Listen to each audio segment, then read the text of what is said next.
દક્ષિણ ગુજરાતમાં ભારે વરસાદના પગલે બચાવ તંત્ર એલર્ટ મોડ પર છે। વલસાડમાં એનડીઆરએફ અને નવસારીમાં એસડીઆરએફની ટીમો તૈનાત રખાઈ છે।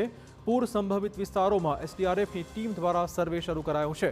એનડીઆરએફ અને ફાયર બ્રિગેડે વિવિધ વિસ્તારની મુલાકાત લીધી હતી। નવસારીમાં પૂર્ણા, અંબિકા અને કાવેરી નદી પર તંત્રની વિશેષ વોચ છે। પૂર જેવી સ્થિતિને પહોંચી વળવા તંત્ર અત્યારથી જ સજ્જ બની ગયું છે। દક્ષિણ ગુજરાતમાં વરસાદી માહોલ જામ્યો છે, જેમાં ખાસ કરીને સુરત, નવસારી, વલસાડ, તાપી અને ડાંગ જિલ્લાઓમાં વરસાદ વરસી રહ્યો છે।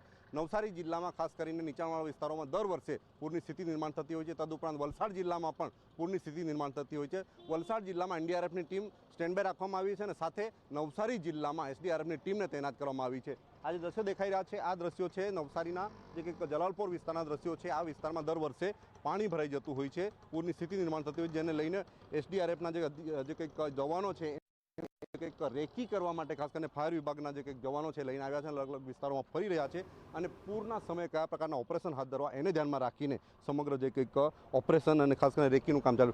કયા કયા વિસ્તારોમાં ફરવા માટે એમને લઈ જવાના છે અને ખાસ કરીને કેવી પ્રકારનું જે કંઈક આયોજન છે?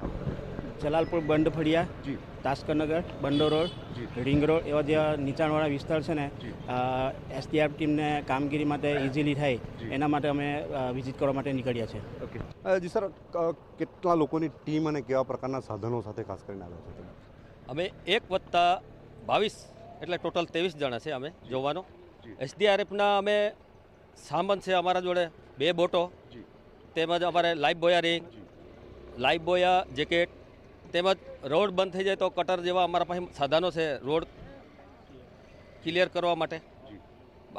બાકી હવે આ નીચાણવાળા વિસ્તારમાં અમે જ્યાં રિપોર્ટ કર્યો હતો ડિઝાસ્ટર તેમજ અમે મહાનગરપાલિકા તેમજ એસપી સાહેબે આજે અમને બોલાયા હતા અને એવી સૂચન કરેલ કે નીચાણવાળા વિસ્તારમાં તમે જાતે તપાસ કરો એટલે જેથી તમે એનું ઓપરેશન સારી રીતે કરી શકો।